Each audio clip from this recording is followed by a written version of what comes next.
د منی آئی کیو میں خوش آمدید، جہاں ہم آپ کے منی آئی کیو کو بہتر بنانے کے لیے کام کرتے ہیں۔ اور آج کا یہ تجزیہ ایک بہت ہی گہری مارکیٹ ریسرچ پر مبنی ہے۔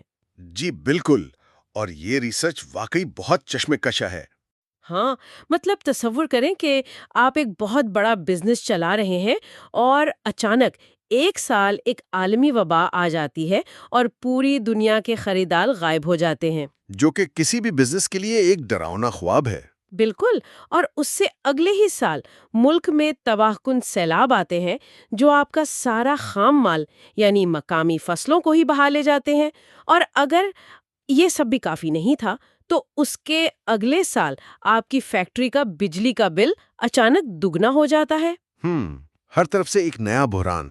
ہاں، تو عام منطق تو یہی کہتی ہے کہ ایسی صورتحال میں کسی بھی کمپنی کو دیوالیہ ہو جانا چاہیے، لیکن آج ہم جس کمپنی پر بات کر رہے ہیں اس نے نہ صرف ان تمام بحرانوں کا مقابلہ کیا بلکہ حیرت انگیز طور پر ریکارڈ توڑ منافع بھی کمایا۔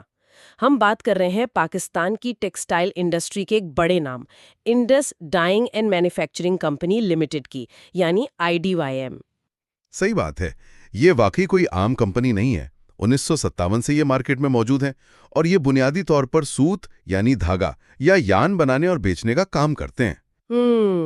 دیکھیں، کسی بھی کمپنی کے لیے دہائیوں تک مارکیٹ میں جمے رہنا کوئی معمولی بات نہیں ہے، خاص طور پر ہمارے جیسے ملک میں جہاں معاشی حالات اتنی تیزی سے بدلتے ہیں۔ لیکن ان کے حالیہ چند سالوں کا ڈیٹا ہمیں جو کہانی سنا رہا ہے وہ محض بقا کی کہانی نہیں ہے، بلکہ یہ کارپوریٹ ایجلٹی یعنی حالات کے مطابق خود کو تیزی سے ڈھالنے کی ایک ماسٹر کلاس ہے۔ اور اس ایجلٹی یا تیزی سے فیصلے کرنے کی ایک بہت دلچسپ وجہ مجھے ان کے شیئر ہولڈنگ پیٹرن میں نظر آئی۔ مطلب اگر آپ دیکھیں تو اس کمپنی کے تقریباً 64.01% حصے یعنی ایک بہت بڑی اکثریت ڈائریکٹر، CEO اور ان کے خاندان کے پاس ہے۔ جی بالکل، اور عوام کے پاس صرف 27.48% ہے۔ تو یہ بات سمجھنا مشکل نہیں کہ جب اچانک کوئی بڑا بحران آتا ہوگا تو انہیں فیصلے کرنے کے لیے مہینوں طویل بورڈ میٹنگز کا انتظار نہیں کرنا پڑتا ہوگا۔ مجھے تو ہنسی آ رہی ہے یہ سوچ کر کہ ان کے آدھے بڑے اسٹریٹجک فیصلے تو رات کو ڈائننگ ٹیبل پر چائے پیتے ہوئے ہی ہو جاتے ہوں گے۔ آپ کا یہ اندازہ بالکل درست ہے۔ فیملی اونڈ اور کنٹرولڈ بزنسز کا سب سے بڑا فائدہ ہی یہ ہوتا ہے کہ فیصلہ سازی کے عمل میں کوئی غیر ضروری سرخ فیتہ یا بیوروکریسی نہیں ہوتی۔ بالکل، جب آپ کو سپلائی چین میں فوری تبدیلی کرنی ہو یا اچانک کوئی بڑی سرمایہ کاری کرنی ہو تو آپ کو فوری فیصلوں کی ضرورت ہوتی ہے۔ اور ہم نے دیکھا کہ 2019 سے لے کر 2026 کی پہلی چھمائی تک ان کی کارکردگی کسی رولر کوسٹر سے کم نہیں رہی، اور اسی تیز فیصلہ سازی نے انہیں ڈوبنے سے بچایا۔ تو موجودہ صورتحال کو سمجھنے سے پہلے یہ جاننا ضروری ہے کہ کمپنی بحرانوں کا مقابلہ کیسے کرتی ہے۔ آئیے 2019 اور 2020 کی طرف چلتے ہیں، لیکن اس سے پہلے آپ ذرا ہمارے سننے والوں کی آسانی کے لیے ٹاپ لائن اور باٹم لائن جیسی اصطلاحات کی تھوڑی آسان الفاظ میں وضاحت کر دیں۔ جی ضرور، دیکھیں، ٹاپ لائن کا مطلب ہوتا ہے کمپنی کی کل فروخت یا ریونیو، یعنی جو پیسہ مال بیچ کر سب سے پہلے کمپنی کے اکاؤنٹ میں آتا ہے۔ بالکل، اور باٹم لائن کا مطلب ہے خالص منافع، یعنی سارے اخراجات، مزدوروں کی تنخواہیں، بل اور ٹیکس وغیرہ نکالنے کے بعد جو اصل پیسہ کمپنی کی جیب میں بچتا ہے۔ زبردست! تو 2019 کی کارکردگی پر نظر ڈالیں تو ٹاپ لائن میں 12.8% کا اضافہ ہوا، جو کل 24,926.29 ملین روپے بنتا ہے۔ اور اس وقت روپے کی قدر میں کمی نے ان کی برآمدات کو بہت سہارا دیا تھا، خاص طور پر چین اور ترکی کو، جو ان کی کل برآمدات کا 73% تھیں۔ واہ، 73%! اور اسی وجہ سے ان کی EPS یعنی ارننگ پر شیئر یا فی شیئر آمدنی 95.40 روپے تک پہنچ گئی۔ جی، وہ ایک شاندار سال تھا، لیکن پھر 2020 کا بحران آ گیا۔ کووڈ-19 کی وجہ سے دنیا بند ہو گئی اور ان کی پیداوار میں 10% کی کمی آئی۔ ظاہر ہے فیکٹریاں بند ہوئی ہوں گی۔ بالکل، اور ٹاپ لائن کی گروتھ گر کر صرف 8.63% رہ گئی، جو ان تمام سالوں میں سب سے کم تھی۔ باٹم لائن یعنی خالص منافع بھی 44.45% تک گر گیا۔ لیکن میرا سوال یہ ہے کہ کیا اس بریک لگنے کے باوجود انہوں نے خود کو مکمل تباہی سے بچا لیا؟ کیونکہ منافع گرا ضرور لیکن وہ مائنس میں نہیں گئے۔ انہوں نے بالکل خود کو بچا لیا، اور اس کی وجہ وہی روپے کی قدر میں کمی تھی۔ چونکہ وہ ایکسپورٹ کر رہے تھے اور انہیں پیمنٹ ڈالرز میں مل رہی تھی، تو ڈالر مہنگا ہونے کی وجہ سے ان کی برآمدی آمدنی میں اضافہ جاری رہا، جس نے انہیں بچا لیا۔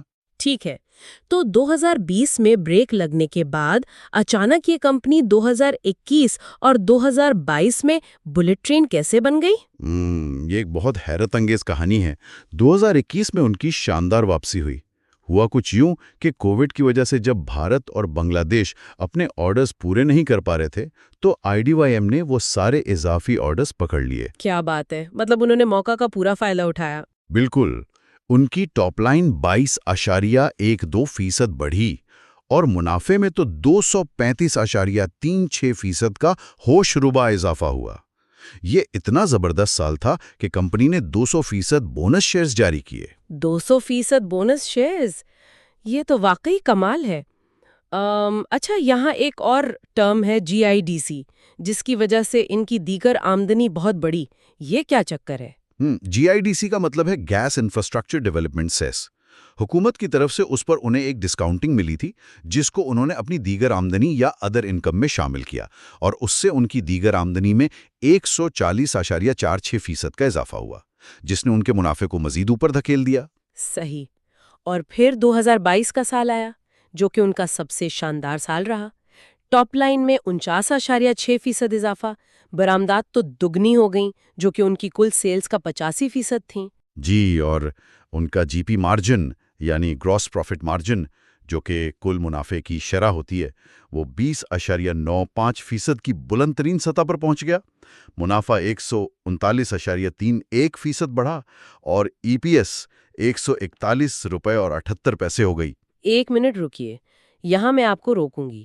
2022 میں تو پاکستان کے جنوبی علاقوں، خاص طور پر سندھ میں انتہائی تباہ کن سیلاب آئے تھے۔ بالکل ایسا ہی ہے۔ اور مقامی کپاس کی فصل مکمل تباہ ہو گئی تھی۔ تو جب مارکیٹ میں کپاس یعنی ان کا بنیادی خام مال ہی نہیں تھا، تو پھر یہ ریکارڈ منافع کیسے ممکن ہوا؟ یہ تو کوئی جادو ہی لگتا ہے۔ یہی تو وہ نکتہ ہے جو حیران کن ہے۔ کمپنی نے خام مال کی کمی پوری کرنے کے لیے درآمدی کپاس خریدی۔ اب باہر سے مہنگی کپاس منگوانے کی وجہ سے ان کی کاسٹ آف سیلز 39% بڑھ گئی۔ تو پھر منطق تو یہی کہتی ہے کہ منافع کم ہونا چاہیے تھا۔ اصولی طور پر ہاں، لیکن یہاں برآمدات کے زبردست ہجوم اور روپے کی تیزی سے گرتی ہوئی قدر نے سارا کھیل پلٹ دیا۔ ڈالر کی اونچی اڑان نے اس مہنگی لاگت کو نہ صرف پورا کیا، بلکہ انہیں تاریخ کا سب سے بڑا منافع دے دیا۔ واہ، یہ تو واقعی سمارٹ پلے تھا۔ لیکن ہر عروج کا ایک زوال ہوتا ہے۔ جب عالمی مارکیٹ میں طلب کم ہوئی تو مقامی مسائل نے کمپنی کو کیسے گھیرا؟ میرا مطلب ہے 2023 اور 2024 کے دور میں کیا ہوا؟ 2023 واقعی بقا کی جنگ کا سال تھا۔ بین الاقوامی مارکیٹ میں طلب رک گئی، ملکی سطح پر درآمدی پابندیوں اور LC کھلنے میں شدید تاخیر نے سپلائی چین کو بری طرح متاثر کیا۔ اور سب سے بڑا دھچکا تو میرے خیال میں توانائی کا بحران تھا نا۔ بجلی کا ٹیرف جو 19.99 سے سیدھا 40 روپے فی یونٹ تک چلا گیا۔ بالکل، جس کی وجہ سے ان کے خالص منافع یا باٹم لائن میں 90.80% کی خوفناک کمی آئی۔ اس رپورٹ میں ایک ٹرم لکھیے WPPF، یہ کیا ہوتی ہے اور اس کا اس منافع کی کمی سے کیا تعلق ہے؟ WPPF کا مطلب ہے ورکرز پروفٹ پارٹیسپیشن فنڈ۔ یہ وہ فنڈ ہے جو کمپنی اپنے منافع میں سے ورکرز کے لیے نکالتی ہے۔ چونکہ ان کا منافع بہت زیادہ گر گیا تھا، تو ظاہری بات ہے اس فنڈ کی کٹوتی میں بھی بہت کمی آئی۔ اچھا، سمجھ گئی۔ اور اس دوران ان کا گیئرنگ ریشو بھی بدلا ہے؟ جی، گیئرنگ ریشو یعنی کمپنی کے قرض اور ایکویٹی کا تناسب۔ انہوں نے مشکل حالات کے باوجود اپنے قرضے کچھ کم کیے، اور یہ ریشو 41% سے کم ہو کر 37% پر آ گیا۔ یہ ایک اچھی بات تھی۔ لیکن 2024 تو بدترین گراوٹ کا سال ثابت ہوا۔ مطلب سیلز تو 37% بڑھے، لیکن منافع مزید 89% گر کر صرف 72 ملین روپے رہ گیا۔ اور ان کا NP مارجن یعنی خالص منافع کا مارجن گر کر صرف 0.11% رہ گیا۔ EPS صرف 1.35 روپیہ رہ گئی تھی۔ مطلب یہ تو ایسا ہے جیسے آپ میراتھن دوڑ رہے ہوں لیکن اچانک کوئی آپ کے جوتوں میں 50 کلو کے وزن باندھ دے. ایک طرف خام مال مہنگا اور دوسری طرف بجلی کا بل آسمان پر. میں تو سوچ کر ہی تھک رہی ہوں. حالات واقعی بہت سنگین ہو چکے تھے. تو پھر جب مارجن تقریباً 0 ہو چکے تھے تو کمپنی نے 2025 اور 2026 کے آغاز میں کس طرح خود کو سنبھالا؟ کیا انہوں نے اپنی حکمت عملی مکمل طور پر بدل دی تھی؟ بالکل. انہوں نے ایک بہت ہی زبردست اسٹریٹجی اپنائی. 2025 میں چین میں معاشی سست روی کی وجہ سے ان کی برآمدات 60% گر گئیں، جو کہ کسی بھی ایکسپورٹ کمپنی کے لیے موت کا پروانہ ہو سکتا ہے. تو انہوں نے کیا کیا؟ انہوں نے فوراً اپنا رخ مقامی مارکیٹ کی طرف کر لیا اور حیرت انگیز طور پر اپنی مقامی سیلز کو 106.90% بڑھا لیا. کیا بات ہے! اور اس اسٹریٹجی کا نتیجہ یہ نکلا کہ منافع 551% بڑھ کر 475 ملین روپے تک پہنچ گیا. اور میں نے یہ بھی پڑھا ہے کہ اس میں گروپ ٹیکسیشن اسکیم کا بھی بڑا ہاتھ تھا، جس سے ان کا ٹیکس کا خرچ 48% کم ہوا. ذرا یہ بتائیں کہ یہ گروپ ٹیکسیشن ہوتی کیا ہے؟ گروپ ٹیکسیشن کا مطلب یہ ہے کہ جب ایک بڑے گروپ کے اندر کئی کمپنیاں ہوں تو وہ اپنا حساب کتاب اکٹھا کر کے ٹیکس فائل کرتے ہیں. اس کا فائدہ یہ ہوتا ہے کہ ایک کمپنی کا نقصان دوسری کمپنی کے منافع کے ساتھ ایڈجسٹ ہو جاتا ہے اور حکومت کو مجموعی طور پر کم ٹیکس دینا پڑتا ہے. بہت سمارٹ. اور ایک اور چیز تھی ECL. یہ وہ رقم ہوتی ہے نا جو ڈوب جانے والے قرضوں کے لیے رکھی جاتی ہے. جی، ECL یعنی ایکسپیکٹڈ کریڈٹ لاس. انہوں نے اس کی مد میں بھی ایڈجسٹمنٹس کی جس سے ان کی بیلنس شیٹ کو فائدہ ہوا. زبردست. تو پھر جب ہم موجودہ مالی سال کی پہلی 6 ماہی یعنی 2026 کے آغاز کی بات کرتے ہیں تو حکمت عملی پھر گھوم گئی. بالکل. مطلب مقامی مارکیٹ میں اچانک باہر سے آنے والے ڈیوٹی فری درآمد شدہ دھاگے کی بھرمار ہو گئی تو انہوں نے فوری طور پر دوبارہ ایکسپورٹ پر فوکس کر لیا اور اس بار چین کے ساتھ ساتھ بنگلہ دیش، مصر، جاپان اور پرتگال کو بھی مال بیچا، جس سے خالص منافع 440% بڑھ گیا. جی، ان کا خالص منافع 572 ملین روپے سے اوپر چلا گیا. تو میرا سوال یہ ہے کہ کیا یہ کمپنی ہوا کے رخ کے حساب سے مقامی اور بین الاقوامی مارکیٹس کے درمیان پنگ پونگ کھیل رہی ہے؟ کیا یہ طریقہ طویل مدتی ہو سکتا ہے؟ دیکھیں، آج کل کے معاشی حالات میں اسے پنگ پونگ کہنے کے بجائے ایک مضبوط اور لچکدار مینجمنٹ کی نشانی قرار دینا چاہیے. یہ ریزیلینس ہے. اگر آپ حالات کے مطابق نہیں بدلیں گے تو آپ مارکیٹ سے آؤٹ ہو جائیں گے. یہ بات تو ہے. یہ پنگ پونگ سٹریٹجی تو کام کر گئی، لیکن آگے راستہ کیسا ہے؟ مستقبل کے حوالے سے ان کے لیے کیا امکانات ہیں؟ 2 بہت مثبت محرکات ہیں. پہلا تو حکومتی اقدامات ہیں. ایکسپورٹ فیسیلیٹیشن اسکیم کو اپ گریڈ کیا گیا ہے، جس میں مقامی اسپنرز کو لیول پلینگ فیلڈ دینے کے لیے یان کی امپورٹ پر 0 ریٹنگ ختم کر دی گئی ہے. یعنی اب باہر کا مال اتنا سستا نہیں بکے گا؟ بالکل.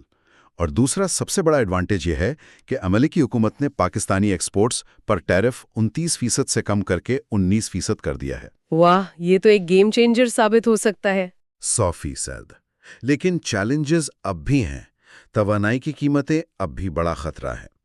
البتہ IDYM قابل تجدید توانائی یا رینیوبل انرجی کی انتظام پر تیزی سے کام کر رہی ہے. تو گرین انرجی اور امریکی ٹیرف میں کمی ان کے لیے اگلے بڑے گروتھ انجن ثابت ہو سکتے ہیں. بالکل، میرا بھی یہی خیال ہے. جیو پولیٹیکل غیر یقینی صورتحال کے باوجود یہ بہت مضبوط کھڑے ہیں. بہت خوب. اب اختتام پر میں سننے والوں کے لیے گہرا سوال چھوڑنا چاہوں گی. جیسا کہ ہم دیکھ رہے ہیں کہ IDYM جیسی کمپنیاں بجلی کی ہوش ربا قیمتوں سے بچنے کے لیے قابل تجدید توانائی کا رخ کر رہی ہیں، تو سوچنے کی بات یہ ہے کہ کیا ہم مستقبل قریب میں ٹیکسٹائل کمپنیوں کو اپنا ہی پاور ہاؤس اور انرجی کمپنی بنتے دیکھیں گے؟ یہ رجحان ہمارے ملک کے پورے صنعتی ڈھانچے کو کس طرح بدل کر رکھ دے گا؟ یہ ایک ایسا سوال ہے جو کسی بھی بزنس کے طالب علم کو سوچنے پر مجبور کر دے گا. جی بالکل. تو مستقبل کی اپڈیٹس کے لیے بیل آئیکن کو دبائیں اور ہمارے چینل کو لائک اور سبسکرائب کریں. کامنٹس میں ضرور بتائیں کہ آپ کن ٹاپکس یا کمپنیوں پر مزید ریسرچ بیس مواد دیکھنا چاہتے ہیں. آج کے لیے اتنا ہی. اپنا بہت خیال رکھیے گا. خدا حافظ. خدا حافظ. Like and subscribe.